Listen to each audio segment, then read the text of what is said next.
Train आपल्या आयुष्यात खूप महत्त्वाची भूमिका निभावते. आजची स्त्री पुरुषाच्या खांद्याला खांदा लावून काम करत आहेत.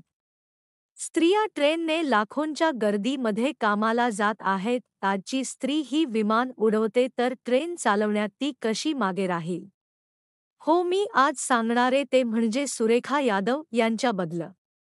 भारताची पहिली महिला ट्रेन चालक सुरेखा यादव यांच्याबद्दल. आशिया खंडातील पहिली महिला ट्रेन चालक बनून सुरेखा यादव यांनी एक रेकॉर्ड आपल्या नावावर केला आहे. फक्त पुरुषांसाठी मर्यादित असलेल्या या क्षेत्रात सुरेखा यादव यांनी आपला ठसा उमटवला आहे. सुरेखा यादव यांना स्वप्नात देखील वाटले नव्हते की त्या भारतातील पहिल्या महिला ट्रेन चालक बनणार आहेत. त्यांना शिक्षक व्हायचे होते.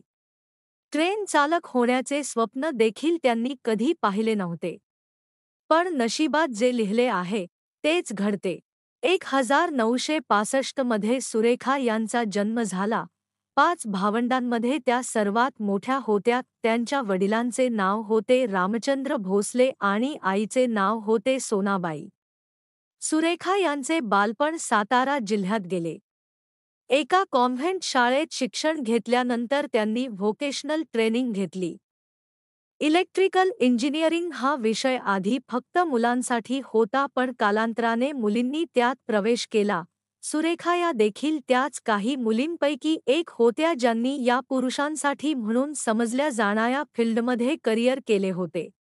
त्यांनी इलेक्ट्रिकल इंजिनिअरिंगचा डिप्लोमा कोर्स केला. त्यांना शिक्षक व्हायचे होते, पण अचानक त्यांना कुठून तरी रेल्वेमध्ये असिस्टंट ड्रायव्हर पदासाठी जागा निघाल्याची बातमी समजली.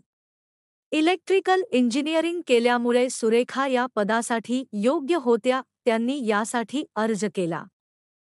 ज्यावेळी सुरेखा परीक्षेसाठी हॉलमध्ये पोहोचल्या त्यावेळी तिथे त्यांना एकही महिला आढळली नाही. सर्व पुरुषच होते. सुरेखा या एकमेव महिला होत्या ज्यांनी या पदासाठी अर्ज केला होता. सुरेखा यांना याची तसूभर कल्पना नव्हती की या अगोदर कुठल्याच महिलेने या पदासाठी अर्ज केलेला नव्हता. पण सुरेखा डगमगल्या नाहीत. त्यांना या क्षेत्रात इतिहास रचायचा होता. त्यांच्या मार्गात येणाऱ्या प्रत्येक अडथळ्यावर त्यांनी मात केली. त्यांचे यश बघून त्यांना ट्रेनी असिस्टंट ड्रायव्हर या पदाची ट्रेनिंग देण्यासाठी पाठवले गेले. कल्याणच्या ट्रेनिंग स्कूलमध्ये त्यांनी 6 महिने ट्रेनिंग घेतले. या ट्रेनिंगदरम्यान त्यांनी त्यासंबंधित प्रत्येक बारीकसारीक गोष्ट जाणून घेतली.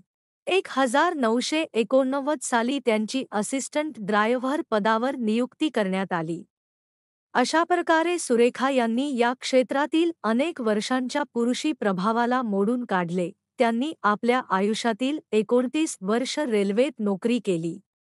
त्यांनी आपल्या करिअरची सुरुवात L50 नावाच्या लोकल मालगाडीच्या चालक म्हणून त्यांनी काम केले.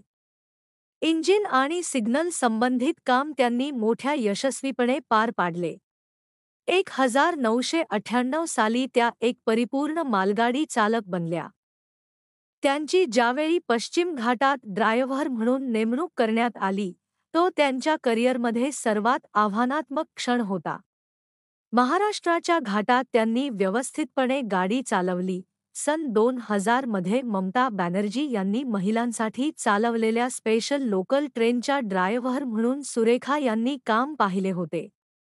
2011 मध्ये त्यांना आशिया खंडातील पहिल्या महिला ट्रेन ड्रायव्हर म्हणून सन्मानित करण्यात आले, कारण त्यांनी मुंबई-पुण्यादरम्यानच्या घाट रस्त्यावर यशस्वीपणे डेक्कन क्वीन रेल्वे चालवली होती. 2011 पासून त्या कल्याणच्या सेंटरमध्ये नवीन तरुणांना प्रशिक्षण देण्याचे काम करत आहेत. सुरेखा यांना विश्वासाची कमतरता भासल्यावर सदैव त्यांच्या कुटुंबातील सदस्यांनी साथ दिली. त्यांनी कधीच स्वतःला त्या महिला आहेत आणि हे काम करतायत अशा दृष्टिकोनातून पाहिले नाही. त्यांनी सदैव एका कर्तव्यदक्ष कर्मचाऱ्याच्या रूपात काम केले. कदाचित यामुळेच त्या अनेकांच्या प्रेरणास्रोत बनू शकल्या.